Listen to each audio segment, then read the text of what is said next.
Hello everyone. सो आज हम लोग honours in cyber security for semester 5 के लिए अपनी यूनिट 4 कवर करेंगे। आज unit 4 is about what is compression and आपको कंप्रेशन क्या होता है ये समझ में आएगा। कंप्रेशन के दो जो टाइप्स हैं उनके बारे में हम पढ़ेंगे एंड यूनिट 5 जो है उसमें हम डिटेल में देख रहे होंगे कि लॉसलेस कंप्रेशन कैसे हो रहा होता है और क्या उसकी वेरियस टेक्निक्स हैं। ठीक है, सो यूनिट 4 और यूनिट 5 आपस में कोरिलेटेड है। सो चलिए यूनिट 4 के पहले टॉपिक्स देख लेते हैं। So need for data compression हम देख रहे होंगे कि क्या होती है। Fundamental concept of data compression and coding देख रहे होंगे एंड फिर थर्ड टॉपिक है what is communication model and फिर उसके बाद देख रहे होंगे कि कंप्रेशन रेशियो क्या होता है, रिक्वायरमेंट्स ऑफ डेटा कंप्रेशन क्या है एंड क्लासिफिकेशन देख रहे होंगे। मेथड्स ऑफ डेटा कंप्रेशन में आप देख रहे होंगे कि लॉसी और लॉसलेस डेटा कंप्रेशन क्या होता है। तो चलिए शुरू करते हैं कि पहले हम देखते हैं कि डेटा कंप्रेशन क्या होता है। ठीक है, so data compression it is the process of reducing the size of data so that it requires less storage space and less time to transmit over a network. So basically ये एक technique है जिससे कि क्या कर रहे होते हैं कि हम डेटा का साइज़ जो है वो रिड्यूस कर रहे होते हैं सो दैट कि जब हम उसे अपने सिस्टम में स्टोर करा रहे हो तो वो लेस स्टोरेज ऑक्यूपाई करे, लेस स्टोरेज स्पेस ऑक्यूपाई करे और जब हम सेंडर को भेज रहे हो तो सेंडर टू रिसीवर जो टाइम है वो कम लगे ट्रांसमिशन में, है ना। So this is all about data compression होता क्या है। सो अब डेटा कंप्रेशन की नीड क्यों है हम ये देखते हैं। The need of data compression reduces storage space, compressed data occupies less memory on storage device। जैसा कि अभी बताया कि जो compressed data होगा वो क्या करेगा, वो less storage space ऑक्यूपाई करेगा हमारे सिस्टम में और हम एफिशिएंटली अपनी मेमोरी को यूज़ कर पाएंगे, इसलिए हम डेटा कंप्रेशन कर रहे होते हैं परफॉर्म। फिर उसके बाद है faster data transmission, smaller data size means transfer over the network, faster transfer over the network. So basically होता क्या है, जब आप डेटा का साइज़ कम होता है तो आप उसको फास्टर ट्रांसफ़र कर पाते हो डेटा को, है ना। सो ये चीज़ हो गई। फिर उसके बाद क्या है, saves bandwidth, data compression reduces the amount of data sent, saving network bandwidth। So network bandwidth क्या होता है, basically network bandwidth is a data carrying capacity of a network, कि कितना डेटा हम ट्रांसफ़र कर सकते हैं like over a network, internet के थ्रू हम कितना डेटा ट्रांसफ़र कर सकते हैं गिवन टाइम में, है ना। तो जैसे हम देख रहे होते हैं कि 100 Mbps बैंडविथ होती है, इसका मतलब है 100 मेगाबाइट्स ऑफ डेटा पर सेकेंड में हम ट्रांसफ़र कर पा रहे हैं। सो देखो जितना ज़्यादा बैंडविथ होगा, हायर बैंडविथ होगी तो हम उतना फास्ट डाउनलोडिंग और स्ट्रीमिंग एंड ब्राउजिंग कर पाएंगे। तो इसी वजह से जब डेटा साइज़ हमारा कम मतलब छोटा होता है तो हमारी जो बैंडविथ होती है वो ज़्यादा होती है और मतलब ज़्यादा एफिशिएंटली हम बैंडविथ को यूज़ कर पा रहे होते हैं। ठीक है, सो इसलिए हम सेव्स बैंडविथ कर रहा होता है डेटा कंप्रेशन में। फिर उसके बाद है कि improves system performance, less data means faster processing and lower input output operation. जब हमारा डेटा का साइज़ कम होगा तो क्या होगा कि जो फाइल प्रोसेसिंग स्पीड है वो फास्टर होगी, है ना, और जो इनपुट आउटपुट ऑपरेशन है वो भी हमारे फास्टर परफॉर्म होंगे। ठीक है, फिर उसके बाद है enables multimedia storage and streaming. इसका क्या मतलब हुआ। सो इसमें क्या होता है, images audio and video files बहुत सारी लार्ज होती हैं, है ना। सो हमारे पास JPEG होता है, इसका फुल फॉर्म क्या होता है, इसका फुल फॉर्म होता है जॉइंट फोटोग्राफिक एक्सपर्ट्स ग्रुप। और ये क्यों यूज़ किया जाता है, इमेज कंप्रेशन में यूज़ होता है। बेसिकली ये फाइल फॉर्मेट होता है जो कि हम यूज़ कर रहे होते हैं जिससे कि हम इमेज जिनको कंप्रेस किया हो उनको स्टोर करा सके, है ना। और ये रिड्यूस कर देता है साइज़ को इमेज की। सिमिलरली हमारे पास MP3 होता है और MP4 होता है, ये बेसिकली ऑडियो और वीडियो होते हैं रिस्पेक्टिवली, उनके लिए यूज़ हो रहे होते हैं। फिर उसके बाद है हमारे पास reduces cost, less storage and bandwidth means lower operational cost. Operational cost कम हो जाती है, जितना कम डेटा साइज़ होगा तो स्टोरेज भी कम लगेगी, बैंडविथ भी कम लगेगा हमारा और ऑपरेशनल कॉस्ट इसकी वजह से कम हो जाएगी। अब बात करते हैं fundamental concept of data compression. Fundamental concept क्या है डेटा कंप्रेशन का? The fundamental concept of data compression is remove unnecessary और repeated information from data without losing its usefulness. So इसमें हम क्या करते हैं, डेटा कंप्रेस कर रहे हैं तो उसका मतलब कुछ तो होगा ना जिसको हम हटाएंगे। तो वो क्या चीज़ होती है? वो रिपीटेड इन्फॉर्मेशन होती है। जैसे रिपीटेड इन्फॉर्मेशन, अभी मैं एग्जांपल देके बताती हूँ। रिपीटेड इन्फॉर्मेशन को हम हटा रहे होते हैं जिससे कि क्या हो, जो डेटा में यूज़फुल कंपोनेंट्स हैं वो ना हटे और डेटा में से ऐसे यूज़फुल कंपोनेंट्स लूज़ ना हो, जिससे कि जो मैसेज की मीनिंग है, वो मीनिंगफुलनेस है, वो बनी रहे। ठीक है, सो ये चीज़ हो गई। फिर उसके बाद है store the same information in less space. ये तो हम समझ ही रहे हैं कि लेस स्पेस में इंफॉर्मेशन को स्टोर करना होता है। बेसिक मैकेनिज्म है रिमूविंग द रिडंडेंसी। अब रिडंडेंसी क्या होता है? वही रिपीटेड इंफॉर्मेशन को ही हम कहते हैं redundancy, repeated values. Redundancy means repeated और अननेसेसरी डेटा। एग्जाम्पल के लिए जैसे मैंने यहाँ पे 5 टाइम्स ए लिखा है और 6 टाइम्स बी लिखा है। सो देखिए इसमें मुझे कितने कैरेक्टर्स लगे? अगर मैं इस स्ट्रिंग को स्टोर कराऊँ तो इसमें मुझे टोटल 11 कैरेक्टर्स की स्पेस रिक्वायर्ड होगी, है ना। बट अगर मैं इसको कुछ इस तरीके से लिख दूँ A5 B6, तो सेम इंफॉर्मेशन है जो बता रहा है कि A 5 टाइम्स रिपीट हुआ है, B 6 टाइम्स रिपीट हुआ है और इसमें सिर्फ 4 कैरेक्टर्स की रिक्वायरमेंट पड़ी, है ना। सो दिस इज़ अबाउट कि हम कैसे डेटा स्टोर कर रहे हैं। बात करते हैं वर्किंग ऑफ डेटा कंप्रेशन, कि डेटा कंप्रेशन की वर्किंग क्या है। सो पहले हम डेटा को एनालाइज करेंगे। System looks for repeated characters, repeated patterns, less information, important information. So basically redundancy remove करना है तो हम पहले डेटा को एनालाइज कर रहे होंगे कि क्या क्या हमारे पास रिपीटेड इन्फॉर्मेशन है। फिर उसके बाद इनकोड द डेटा एफिशिएंटली, हम डेटा को इनकोड करेंगे एफिशिएंटली। अब होता क्या है, अभी जैसे मैंने बताया यूनिट 4 और यूनिट 5 में आप कंप्रेशन के बारे में पढ़ेंगे। सो एक कॉमन सा बेसिक कॉन्सेप्ट है जो हर जगह यूज़ हो रहा होगा। फ्रीक्वेंटली यूज कोड जो है, फ्रीक्वेंटली यूज़ कोड उसको शॉर्टर, फ्रीक्वेंटली यूज़ जो आएगा हमारे पास मैसेज उसको हम शॉर्टर कोड असाइन करेंगे और रेयरली यूज़ कोड जो आएगा उसको हम लॉन्गर कोड असाइन करेंगे। अब मैं यहाँ पे एक छोटा सा एग्जांपल दी हूँ कि आपको समझ में आया मैं क्या कहना चाह रही हूँ। कि जैसे मैंने यहाँ पे A को 5 टाइम्स लिखा, ठीक है। तो अब मैं, जैसे आपने फर्स्ट यूनिट में पढ़ा था कि मैं इंक्रिप्शन परफॉर्म करूँगी, है ना। तो डेटा कंप्रेशन के साथ साथ मैं इंक्रिप्शन भी परफॉर्म करूँगी। तो डेटा को मैं कंप्रेस कर रही हूँ और उसके बाद मैं उसको एक कोड असाइन कर रही हूँ, ठीक है, 0-1, क्योंकि सिस्टम तो नहीं समझता ना, वो तो मशीन लैंग्वेज 0-1 की लैंग्वेज में समझता है।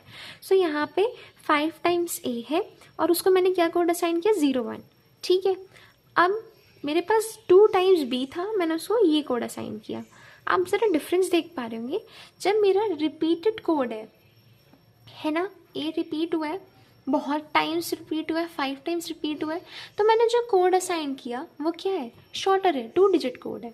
जबकि मेरा जब 2 टाइम्स B है, मतलब मेरा जो कम इनफ्रीक्वेंट जो मैसेज है उसको मैंने क्या किया है? लॉन्गर कोड असाइन किया है, ठीक है।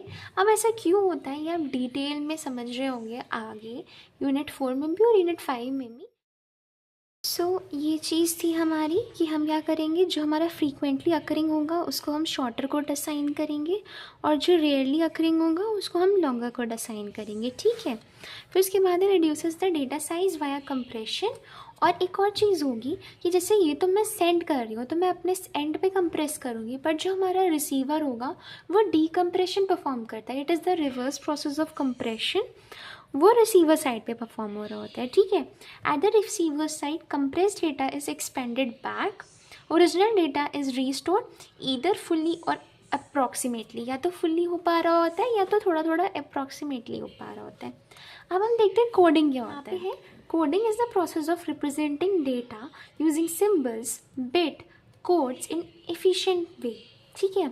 सो बेसिकली यहाँ पे क्या है, यहाँ पे जो हमारा डेटा है उसको हम क्या कर रहे होंगे? रिप्रेजेंट कर रहे होंगे by using symbols, by using bits या by using codes in efficient way. Coding describes how data is written in compressed form. So basically यही चीज़ कोडिंग बता रही होती है कि हम अपने डेटा को कैसे लिख रहे होते हैं कंप्रेस्ड फॉर्म में, ठीक है। उसके बाद हम देखते हैं why coding is needed, coding की ज़रूरत क्यों है। कंप्यूटर अंडरस्टैंड ओनली 0 इवन, हमें ये बात पता है। Data must be represented in binary form, वही चीज, सेम चीज़। Efficient codes reduces data size. जो हमारा एफिशिएंट कोड होता है वो क्या करता है, डेटा का साइज रिड्यूस कर देता है।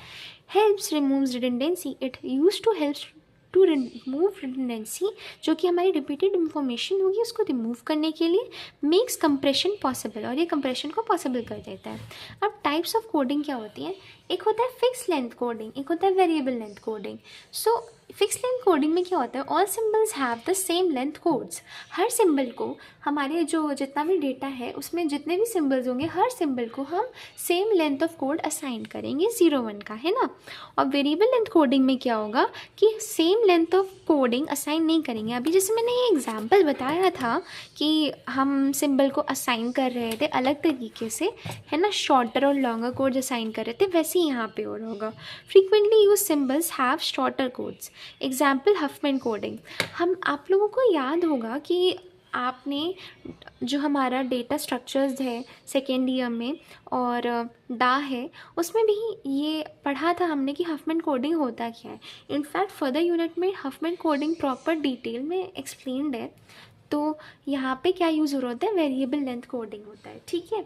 उसके बाद क्या है, code is the tool, coding is the tool use to achieve data compression. It is a tool which is use to achieve data compression. अब कम्युनिकेशन मॉडल क्या है, यहाँ पे एक छोटा सा इंट्रो दिया गया है कि कम्युनिकेशन मॉडल क्या होता है। हमने सेमेस्टर 4, जो हमारा इससे प्रीवियस सेमेस्टर था, सेमेस्टर 4, उसमें शेनन फेरो का कम्युनिकेशन मॉडल है, उसको भी हमने देखा था। यहाँ पे बस इंट्रो पार्ट है तो उसके लिए भी हम यहाँ पे एक बार फिर से देख ले रहे हैं। Communication model explains how data is sent from one place to another in a communication system with or without compression. So basically communication model ये बता रहा होता है कि डेटा कैसे ट्रांसफ़र हो रहा है सेंडर से रिसीवर के बीच में, एक प्लेस से दूसरे प्लेस में, विदाउट कंप्रेशन या with compression. It shows the complete journey of data from sender to receiver. वही चीज़ है कि ये पूरी डेटा की जर्नी को एक्सप्लेन कर रहा होता है। अब हम देखते हैं कि इसका शेनन वीवर कम्युनिकेशन मॉडल है क्या, है ना। सो सेंडर होता है, ये हमें पता है। सेंडर हमारा इंफॉर्मेशन सोर्स होता है। समटाइम्स ऐसे लिखा होता है हमारा शेनन वीवर कम्युनिकेशन मॉडल की सेंडर है, इनकोडर है, चैनल है, डिकोडर है, रिसीवर है। सेंडर की जगह पे कई बार आप इंफॉर्मेशन सोर्स को भी देख सकते हैं और रिसीवर की जगह पर डेस्टिनेशन भी लिख सकते हैं। तो सेंडर से डेटा इनकोडर के पास जाएगा जो कंप्रेसर की तरह एक्ट करेगा, कंप्रेस करेगा डेटा को। फिर चैनल के थ्रू ट्रैवल होगा, ये चैनल में नॉइज़ भी आ रही होती है। फिर उसके बाद हमारा जो चैनल है उससे डिकोडर की तरफ जाता है। Decoder is a kind of decompressor, जो रिसीवर या डेस्टिनेशन के जगह पे वो उसको डिकम्प्रेस कर रहा होता है, ओरिजिनल फॉर्मेट में डेटा को ला रहा होता है, ओरिजिनल फॉर्म में। तो सोर्स क्या है, the source is where the original data is generated. जहाँ से ओरिजिनल डेटा जनरेट हुआ है, वो टेक्स्ट फाइल भी हो सकती है, इमेज, ऑडियो, कुछ भी हो सकता है। फिर उसके बाद है encoder. It compresses the data and reducing the size of data. ये डेटा को कंप्रेस करता है और साइज रिड्यूस करता है डेटा की। व्हाट इनकोडर्स डू, इनकोडर्स करते क्या है एक्चुअली, ये रिमूव करते हैं रिडंडेंसी को और फिर कोडिंग भी अप्लाई करते हैं, ठीक है, एंड प्रोवाइड्स कंप्रेस्ड डेटा, ठीक है। सो उसके बाद है कि चैनल क्या होता है। Channel is the medium through which data travels, और ये मीडियम है जहाँ से डेटा ट्रेवल कर रहा होता है। ये इंटरनेट, एग्जाम्पल के लिए आप इंटरनेट समझ सकते हैं, नेटवर्क केबल समझ सकते हैं, जहाँ से डेटा ट्रेवल कर सकता है। नॉइज़ क्या है, noise in data communication is any unwanted disturbance that corrupts a useful signal. Noise basically वही है, एक डिस्ट्रप्शन प्रोवाइड करने के लिए एक करप्टिंग सिग्नल है जो कि ऐड कर देता है रैंडम वैल्यूज़ को, अनप्रडिक्टेबल एनर्जीज़ को, जो डिग्रेड करता है इंफॉर्मेशन क्वालिटी को, causing error and slower speed को भी डिग्रेड कर देता है वो, ठीक है। फिर उसके बाद क्या है हमारे पास decoder. The decoder reverses the compression process. Decoder क्या करते हैं, कंप्रेशन प्रोसेस को रिवर्स कर देता है। It reconstruct the original data from compressed data. ये रिकन्स्ट्रक्ट करते हैं ओरिजिनल डेटा को फ्रॉम कंप्रेस्ड डेटा। फिर डेस्टिनेशन क्या है, destination is where the data is finally received and use, जहाँ पे लास्ट में एट द एंड कम्युनिकेशन होने के बाद इंफॉर्मेशन की यूज़ हो रहा होता है और रिसीव होता है, उसी को डेस्टिनेशन कहते हैं। वो मोबाइल फ़ोन भी हो सकता है, वो यूज़र का कंप्यूटर भी हो सकता है। अभी मैंने जैसे वहाँ पे मैंने सेंडर और रिसीवर लिखा था, यहाँ मैंने सोर्स और डेस्टिनेशन लिख दिया, बाकी मॉडल सेम है यहाँ पे भी। अब कंप्रेशन तो हमने किया, बट कोई मेजरमेंट टेक्निक भी तो होनी चाहिए कि जिससे पता चले कि कंप्रेशन हमारा कितना अच्छा हुआ है ना। सो इसके लिए कंप्रेशन रेशियो यूज़ करते हैं। Compression ratio it describes how much the data size has been reduce after the compression. ये यही बता रहा होता है कि कितना डेटा साइज रिड्यूस हुआ है कि जब कंप्रेशन हो गया है। It compares original data size with compress data size. ये ओरिजिनल डेटा साइज और कंप्रेस डेटा साइज को आपस में कंपेयर करता है, जिससे हमें ये पता चल सके कि कितना अच्छा या कितना ख़राब कंप्रेशन हुआ है, अच्छा हुआ है कि नहीं हुआ है। सो कंप्रेशन रेशियो का फॉर्मूला ये होता है, हम न्यूमरेटर में ओरिजिनल डेटा साइज़ लिख रहे होते हैं और डिनोमिनेटर में हम कंप्रेस डेटा साइज़ लिख रहे होते हैं, ठीक है। कभी भी आप जब फॉर्मूले लिखा करिए अपनी आंसर शीट में तो उसे ऐसे बॉक्स में करके लिखा करिए, जिससे कि ना हाईलाइट होता है कि हाँ ये इसने अलग हटके चीज़ लिखी है। जैसे और ये सेमेस्टर 5 में पिछली बार 2 मार्क्स में क्वेश्चन भी पूछा गया था, तो आप ऐसे रिप्रेजेंट करेंगे तो ये अच्छा लगता है देखने में। और आप ऐसे भी लिख सकते हैं कि हायर कंप्रेशन रेशियो होगा अगर, तो of course it is a better compression, और लोअर कंप्रेशन रेशियो होगा तो it means that it is a less better compression, है ना। इतना अच्छा कंप्रेशन हुआ नहीं है। अब उसके बाद है एक एग्ज़ाम्पल, और कभी भी जैसे आप डेफिनेशन में एक एग्ज़ाम्पल बता दें तो वो बहुत अच्छा हो जाता है ना, एग्जामिनर को बहुत अच्छा लगता है। तो आप ये ऐसे लिख सकते हैं कि जैसे ओरिजिनल फाइल साइज़ 100 MB है, कंप्रेस फाइल साइज़ 25 MB है, तो मैंने न्यूमरेटर में क्या लिखना था, ओरिजिनल डेटा साइज़, और डिनोमिनेटर में क्या लिखना था, कंप्रेस साइज़, ठीक है। सो 100/25 क्या होता है, 4:1। This shows that data is compressed 4 times, storage and transmission are improved, है ना। एक और चीज़ है हमारे पास जो कि है कंप्रेशन परसेंटेज। इसका फॉर्मूला भी है हमारे पास कि 1 माइनस कंप्रेस, यहाँ पे ना उल्टा काम हो रहा है। यहाँ पे हम न्यूमरेटर में कंप्रेस साइज़ लिख रहे हैं, डिनोमिनेटर में ओरिजिनल साइज़ लिख रहे हैं इंटू 100। तो ये बताता है कि कितना साइज़ रिड्यूस हुआ है। कंप्रेशन परसेंटेज टेल्स अबाउट कितना साइज़ रिड्यूस हुआ है, where is compression ratio tells you about कि कितना कंप्रेशन हुआ है ना। सो ये चीज़ है। उसके बाद हम देखते हैं कि रिक्वायरमेंट्स ऑफ डेटा कंप्रेशन क्या है, रिक्वायरमेंट्स क्या है डेटा कंप्रेशन करने के टाइम की। Requirements of data compression are the important condition and features that a good compression technique must satisfy, है ना। तो ये कंडीशंस जो है ये सेटिस्फाई करनी चाहिए जिससे कि हम बेटा कंप्रेशन को अचीव कर पाएँ। सो हायर कंप्रेशन रेशियो, जैसे कि अभी मैंने बताया था कि कंप्रेशन रेशियो अगर हायर होगा तो हम बेटर कंप्रेशन को परफॉर्म कर पाएंगे।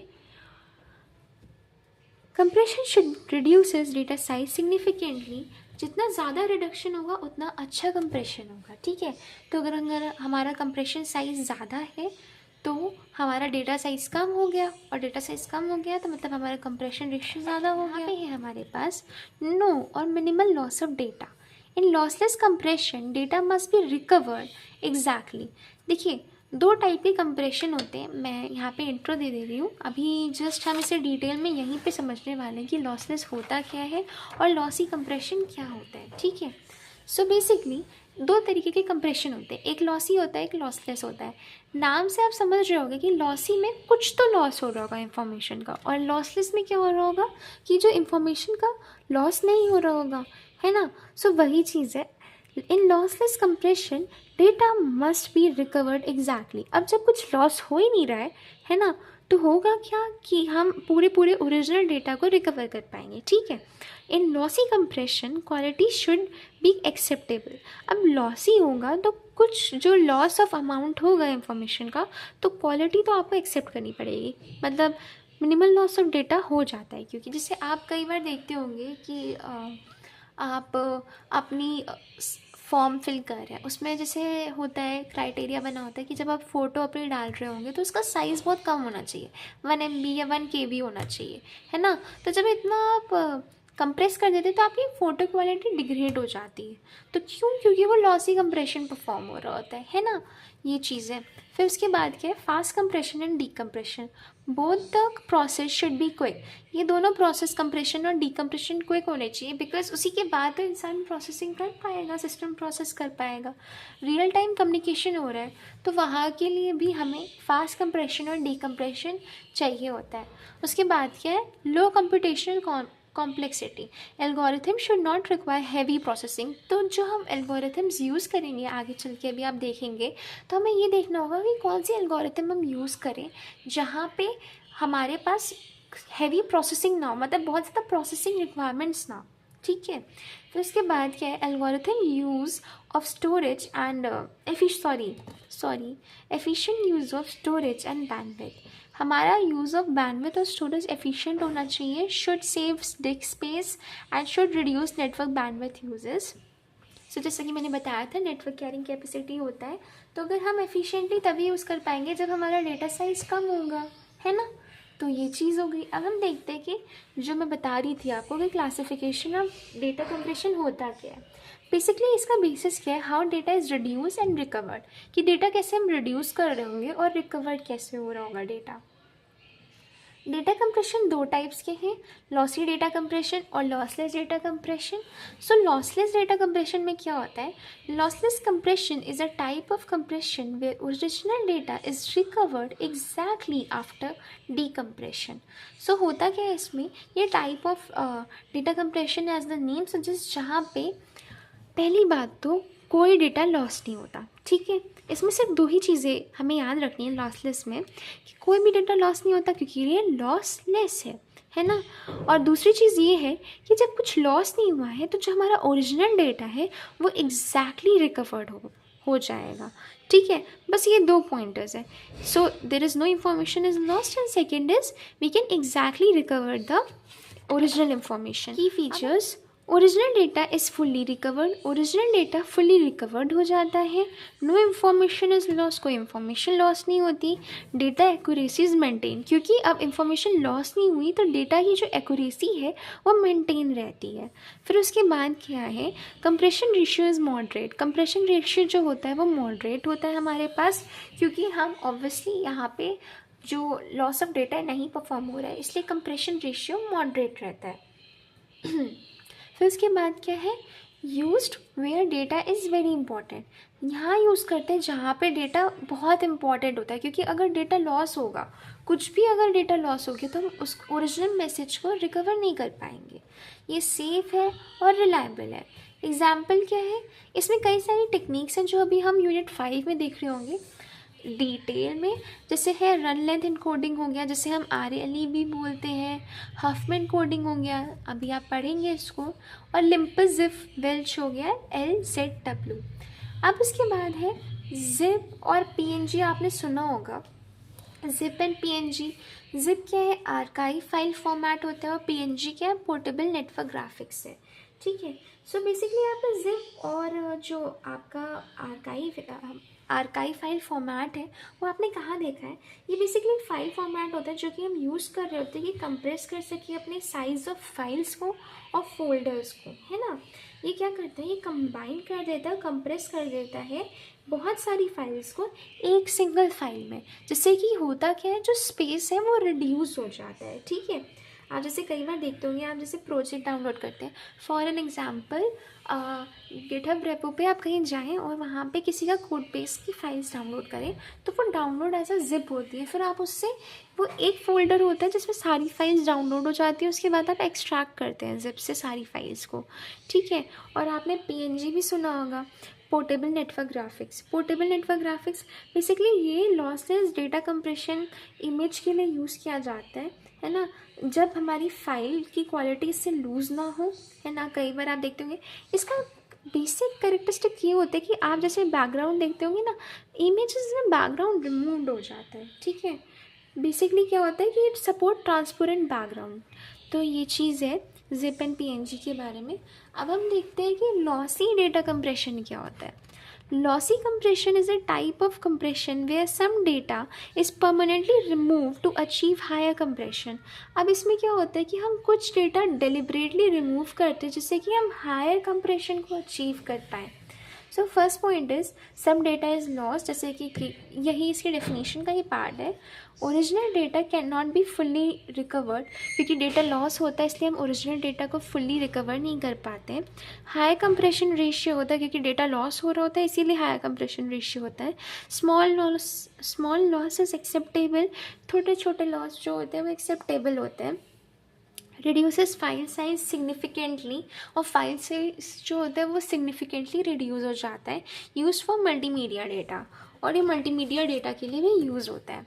एग्जाम्पल्स में फॉर लॉसी कंप्रेशन है ना, हमारे पास JPEG होते हैं, इमेज ऑडियो वीडियो फाइल्स जो होते हैं उनको लॉसी उसमें क्या होता है, लॉसी कंप्रेशन परफॉर्म हो रहा होता है। बेसिकली जैसे कुछ कुछ चीज़ें हटा दी जाती हैं जो लेस इम्पॉर्टेंट होती हैं, जैसे इमेज से पिक्सल्स हटा दिए गए है ना, MP3 ऑडियो फाइल्स और वीडियो फाइल्स से भी चीज़ें हटा दी जाती हैं सो दैट कि उनका साइज़ रिड्यूस हो जाए।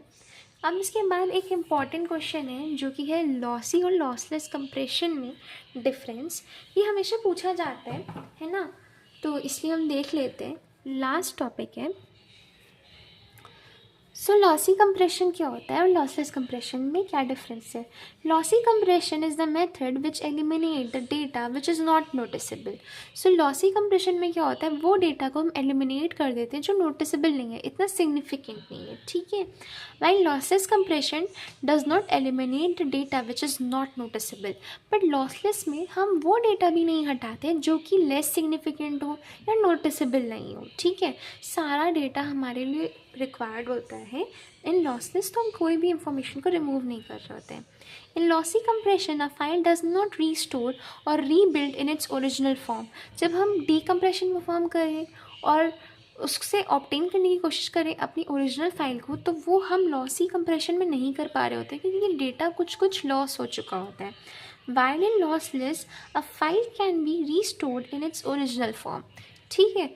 जैसे कि लॉसलेस में होता क्या है कि हम अपनी फ़ाइल को ओरिजिनली रिकन्स्ट्रक्ट कर सकते हैं। अब लॉसी में as we are studying data quality जो होती है वो कॉम्प्रोमाइज़ हो जाती है, where is in lossless data quality compromise नहीं होती है। It reduces the size of data, it does not reduces the size of data. ये इतना सिग्निफिकेंटली बोलना चाहिए इस बात को, इतना सिग्निफिकेंटली रिड्यूस नहीं करता है। फिर उसके बाद क्या है, एल्गोरिथम्स जो यूज़ है वो है डिस्क्रीट कोसाइन ट्रांसफॉर्म, और एल्गोरिथम इसमें जो यूज़ है वो रन लेंथ एन्कोडिंग हो गया, stands for RLE, and Lempel Ziv coding stands मतलब LZW stands for Lempel Ziv Welch, और फिर हफमैन कोडिंग हो गया। अभी यहाँ कहाँ यूज़ होता है, ये मल्टीमीडिया में यूज़ होता है, इमेज ऑडियो वीडियो के लिए। लॉसलेस हम यूज़ करते हैं बेसिकली टेक्स्ट में, जब हमारे पास इंपॉर्टेंट इंफॉर्मेशन होल्ड करते हैं, या इमेजेस में भी यूज़ करते हैं। So this is all about unit 4। I hope आपको ये यूनिट अच्छे से समझ में आई होगी। सो थैंक यू, मिलते हैं नेक्स्ट यूनिट में, बाय।